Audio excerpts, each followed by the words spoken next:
Selamat siang Pak, nama saya Puji Syagian dari kelas 10 IPA 3. Di video ini saya akan mengerjakan tugas proyek sejarah, yaitu mempresentasikan atau menjelaskan mengenai historiografi. Apa itu historiografi dan apa saja 3 jenis historiografi dalam sejarah? Yuk kita bahas bersama-sama. Nah, kisah-kisah perwayangan atau cerita Ramasinta dan Hanoman adalah contoh historiografi. Historiografi sendiri adalah tulisan sejarah.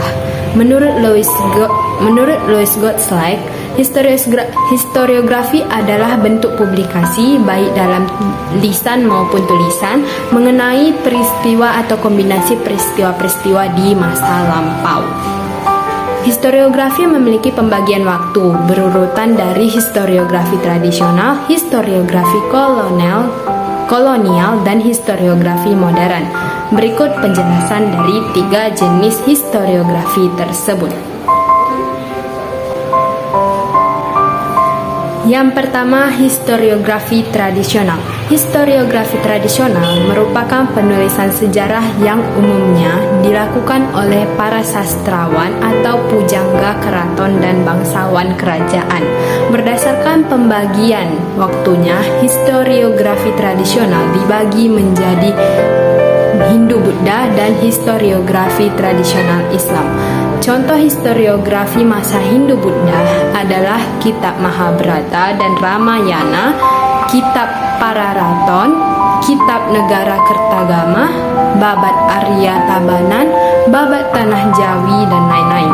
Sedangkan contoh historiografi Islam adalah Hikayat Raja-Raja Pasai, Hikayat Aceh, Babat Demak, Babat Tanah Jawi, dan Babat Giyanti. Historiografi kolonial yang kedua. Historiografi kolonial adalah penulisan sejarah yang ditulis pada masa kolonial. Fokus utama historiografi kolonial adalah kehidupan warga Belanda atau Eropa di Hindia Belanda karena ditulis oleh orang-orang Belanda atau Eropa. Tujuan penulisannya adalah untuk memperkuat kedudukan mereka di Indonesia. Yang ketiga, historiografi modern. Historiografi modern muncul akibat tuntutan ketepatan teknik untuk mendapatkan fakta-fakta sejarah.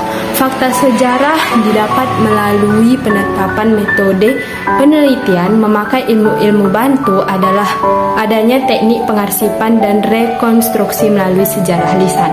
Contoh historiografi modern adalah Pemberontakan Petani Banten 1888 karya Sartono Kartodijo dari Revolusi Pemuda karya Benedict Anderson.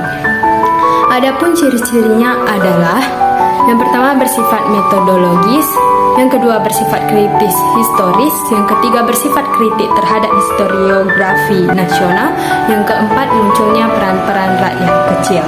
Nah, demikian presentasi yang dapat saya sampaikan. Terima kasih Pak.